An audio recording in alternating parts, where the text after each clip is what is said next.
Welcome to The Source, where we combine the headlines with in-depth conversations with the newsmakers themselves. Sitting in for Pinky Webb, I'm Ria Tanwat Cotrillo. Today on the program, civil aviation authorities admit lapses in air traffic equipment maintenance during a House probe on the New Year's Day fiasco.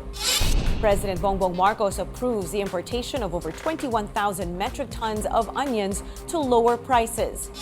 And later, a lawmaker wants to probe the existence of the so-called onion cartel. House Deputy Minority Leader Castro and Samahang Industriya ng Agrikultura President Rosendo join us live.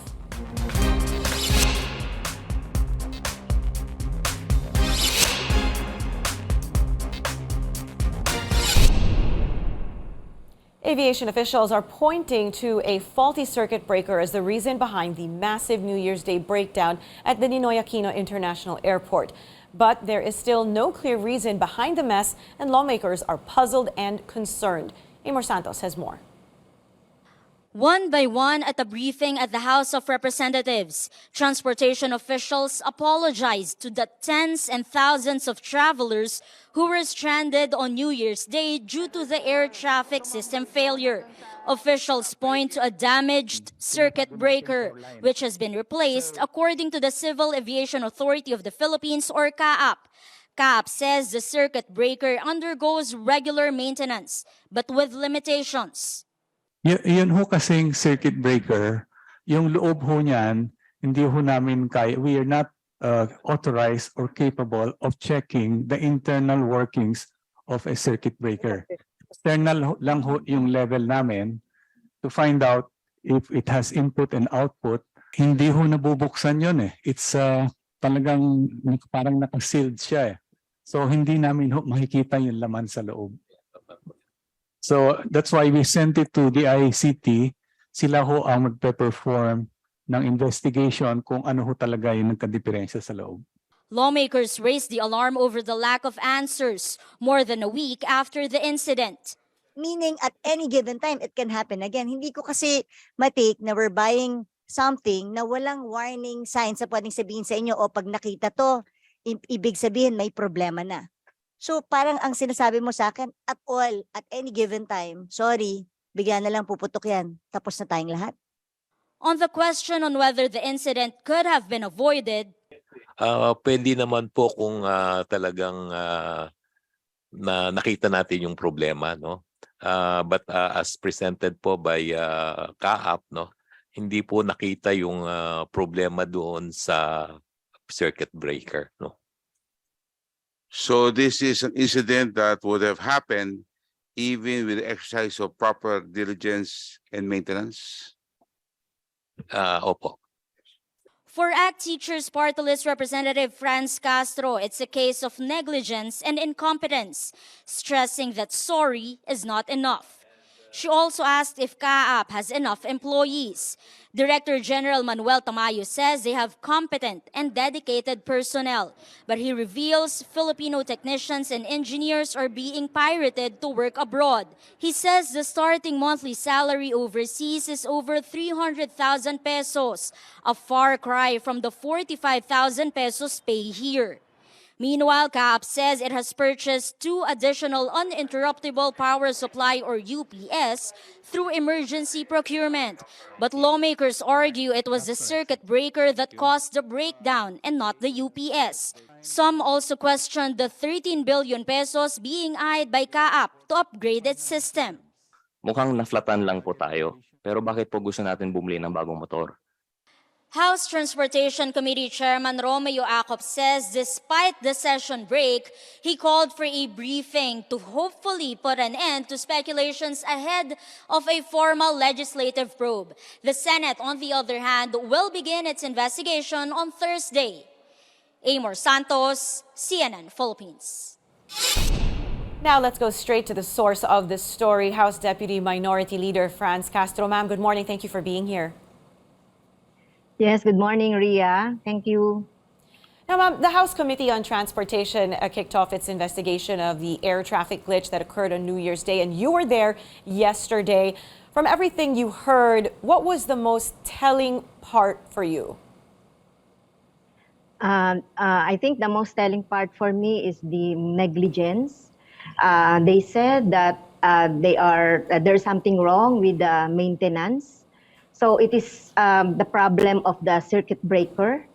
So that's why I concluded that there must be something wrong with the maintenance somewhere along the along the problems on the maintenance of all the equipments, the power source, the UPS, etc. So there must be a there must be um, uh, there must be investigation as regards to that.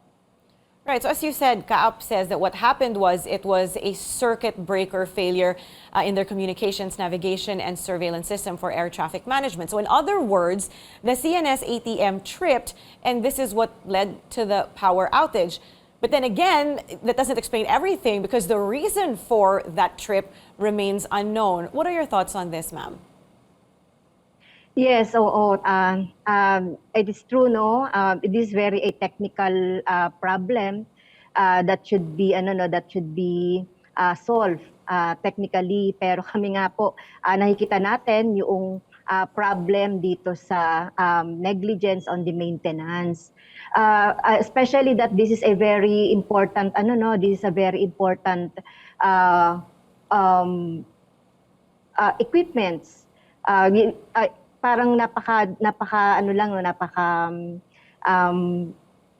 sinasabi natin na circuit breaker lang, sana alam nila kung kailan magbibigay ito, kung kailan ito magiging maayos. Dapat every time chine-check yung mga parts or yung mga equipments ng ng ATM.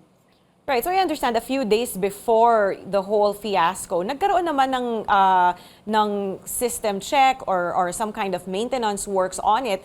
So how did this then happen, or how was it allowed to happen?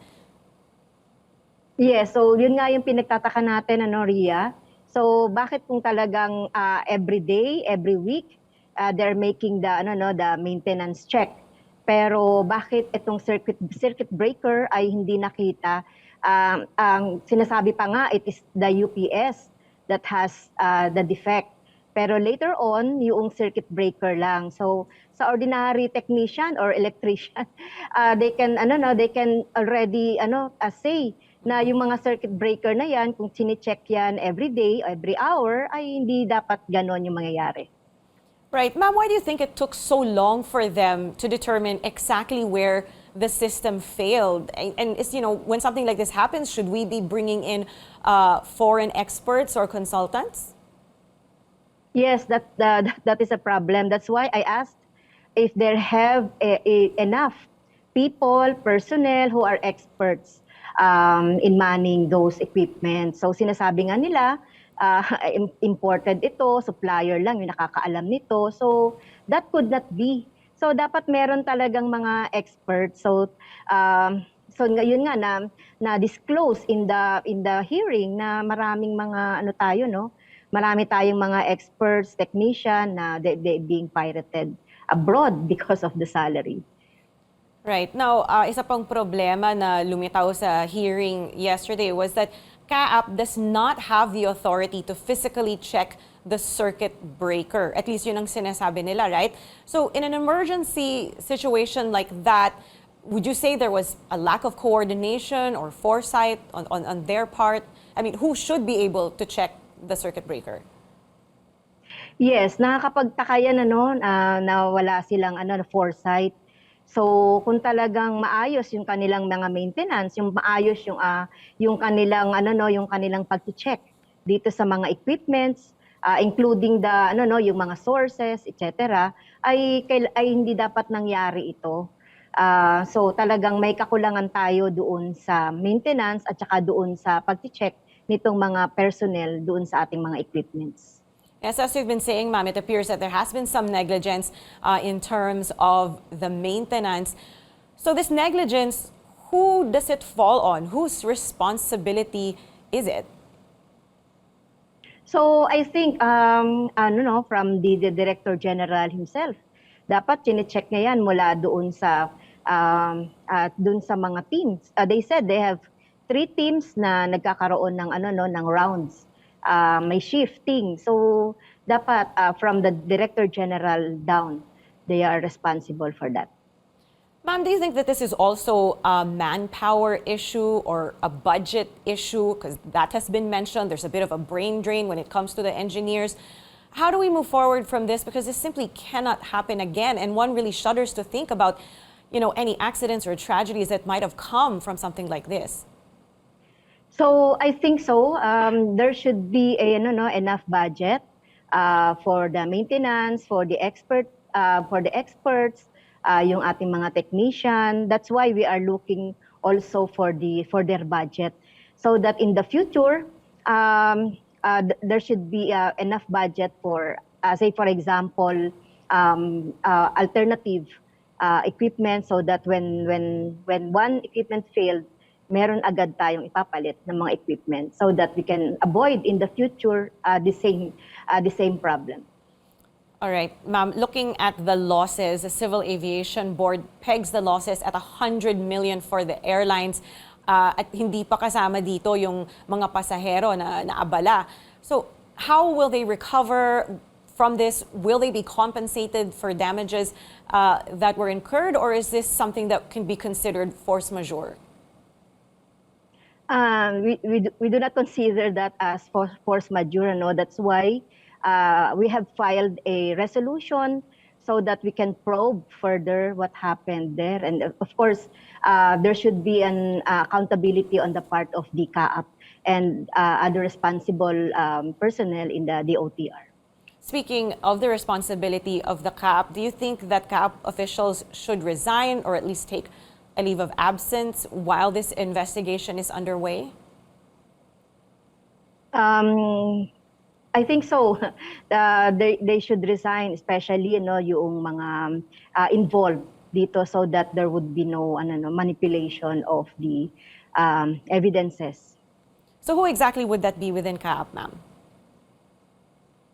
I think the Director General should resign. Right. Ma'am, do you think that buying new equipment or upgrading the equipment is a solution?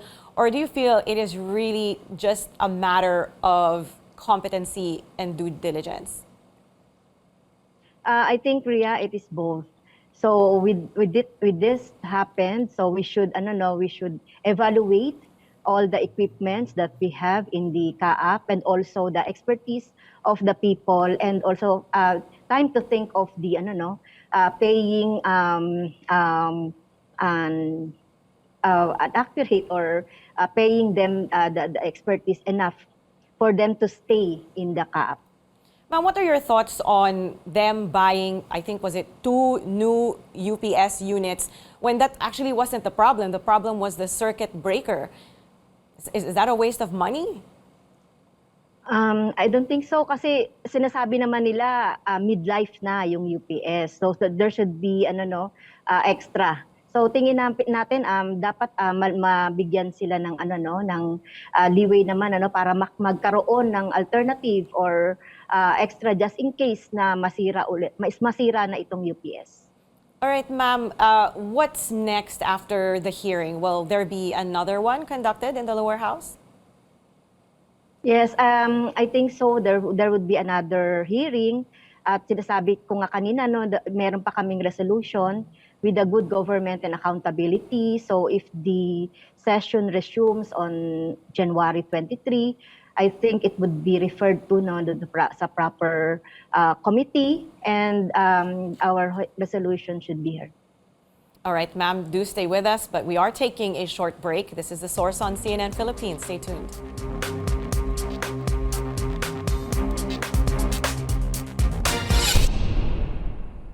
You're watching The Source on CNN Philippines. I'm Ria Tanwat-Cotrillo.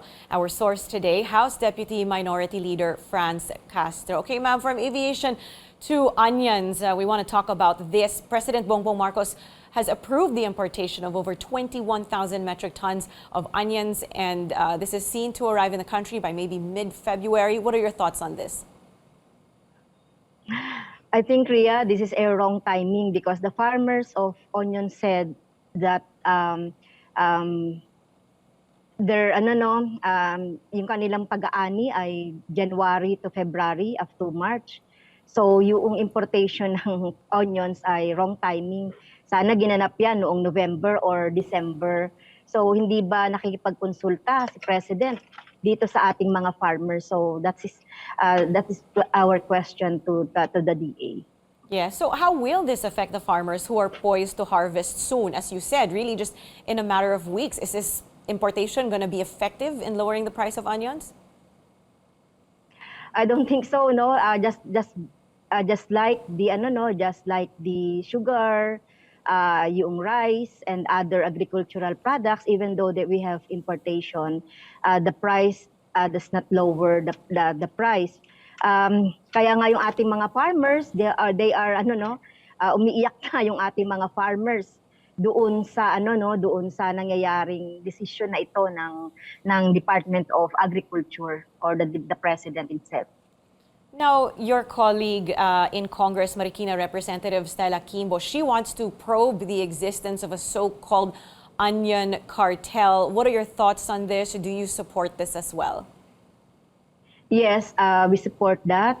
In fact, we also have the House Resolution 673, no, to probe din yung prices ng onion, bakit ganun kataas, yung past potential or possibility na merong manipulation of the prices, including the cartel also. Right, and of course, onions are not the first commodity to see a spike in prices. Of course, there was sugar. Do you think the president should now delegate the agriculture chief post to a full-time secretary so that somebody can really watch over this? Or do you feel that President Marcos is still effective as agri-chief? I don't think he is effective as agricultural chief, no. He should assign a more expert, a competent to man the Department of Agriculture. It's about time, more than 6 months na na nandiyan sa nasa kanya as OIC. So I don't think he is effective as the Secretary of DA. All right, ma'am. Thank you so much for sharing your thoughts with us here on The Source. That was House Deputy Minority Leader Franz Castro. And we will be taking a short break. This is The Source on CNN Philippines. Please stay tuned.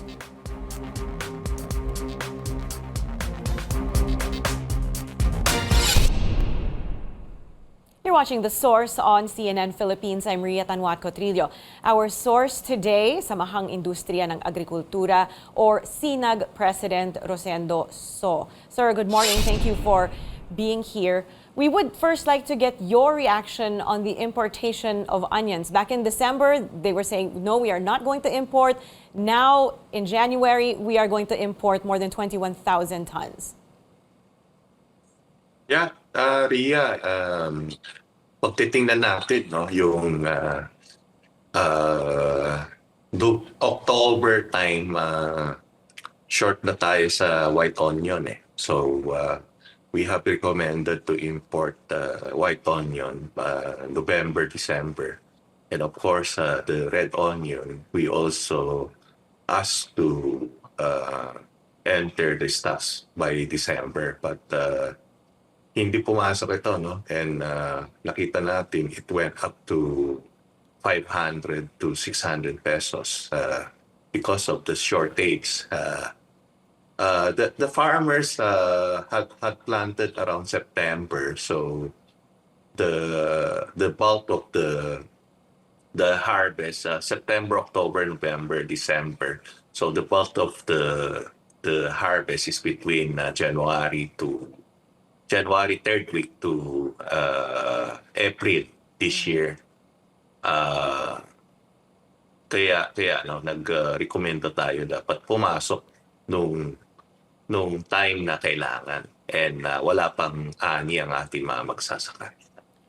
So ano sir ang masasabi nyo tungkol sa timing sa importation na to? Especially that, as you said, we're now nearing harvest season and we expect na tataas naman talaga yung supply ng sibuyas because it's going to be harvest time. But at the same time, now you have this 21,000 tons coming in.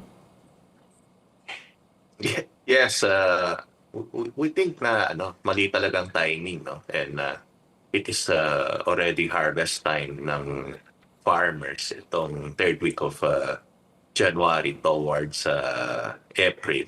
So, continuous na yan mag-harvest eh. Mauna yung bayang-bang.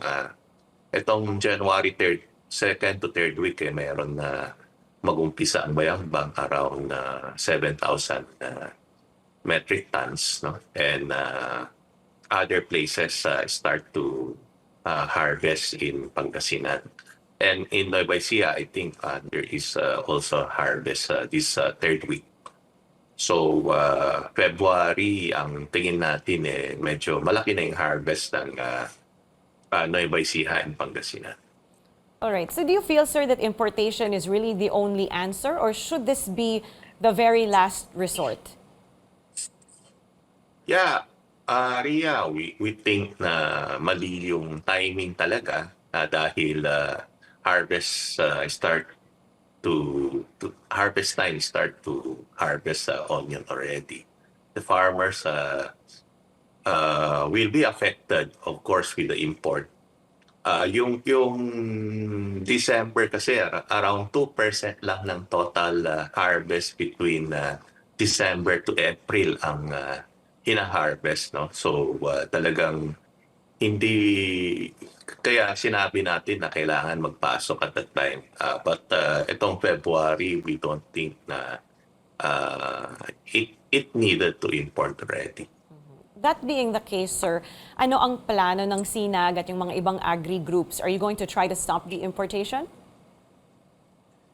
Yeah, we'll try to ask DA not to import that large, no? And since mag-start ang harvest ng February, it will affect the price of our farmers, and yung high price hindi naman nakatulong dun sa sa mga magsasaka. Mostly yung mga traders ang kumita, not the farmers. Pero on the consumer side, sir, will the importation actually lower down prices of onions? We can see lower price by February. Even DA will not import, no? Because the harvest will start already. So we don't see any help that the import will help our retail price kasi mag-umpisa na yung harvest and talagang bababa ang presyo ng onion by February. Okay, so ibig sabihin nyo po, bababa naman talaga yung presyo ng onions with or without the importation because of this incoming harvest. Yes, oo. And we think na malaki yung harvest ng February, more than yung third week of January, no? So yung stocks available in-estimate namin is around 18 to 20,000 metric tons. So enough yun, no, sa consumption ng ating local consumption. This importation, sir, how is this going to affect the onion farmers? I was speaking to Congresswoman Castro earlier, and she was saying parang umiiyak na yung mga onion farmers because of this importation and what it might do to the price at which they'll be able to sell their harvest. Yeah, of course it will. The price will be lower again, no?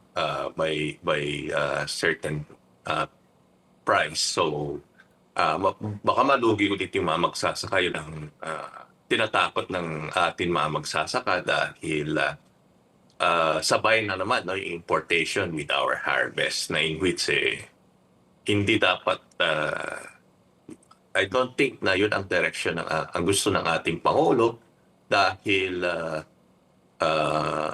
ang direction naman niya is to promote our local production, no?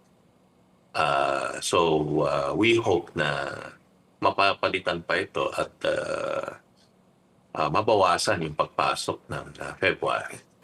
Sir, magkano ang malulugi ng mga onion farmers because of this? Kung bumaba yan ng 40 pesos farm gate price, lugi ng magsasaka, no?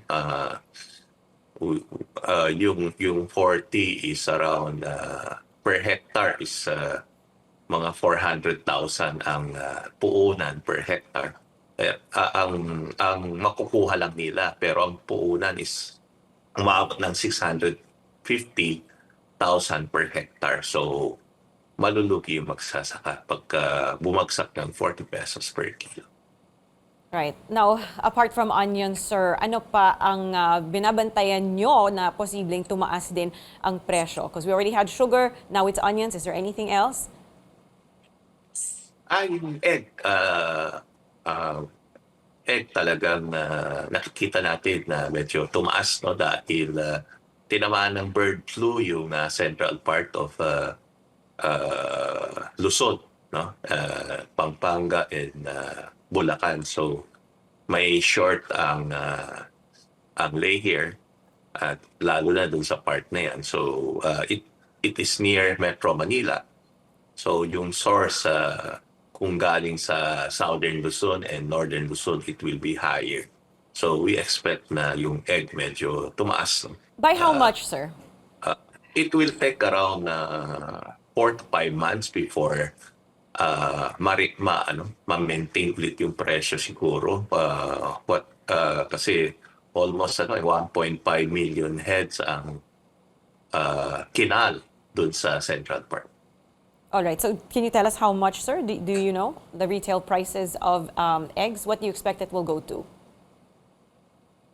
Yeah, so far, retail, it went up to around 8, medium size 8 pesos. So we hope to maintain the price.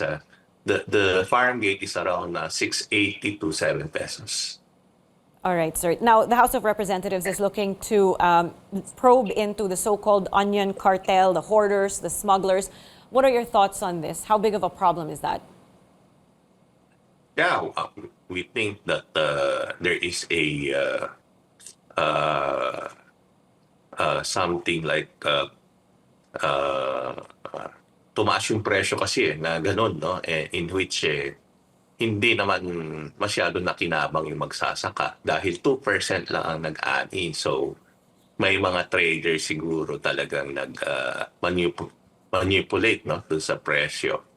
And we hope na Senate and Congress will investigate what happened to the price. It went up to that high. All right, sir. Thank you so much for your time and for being here on The Source. That was Sinag President Rosendo So. And thank you for joining us here on The Source. I'm Rhea Tanwat Cotrillo. You're watching CNN Philippines.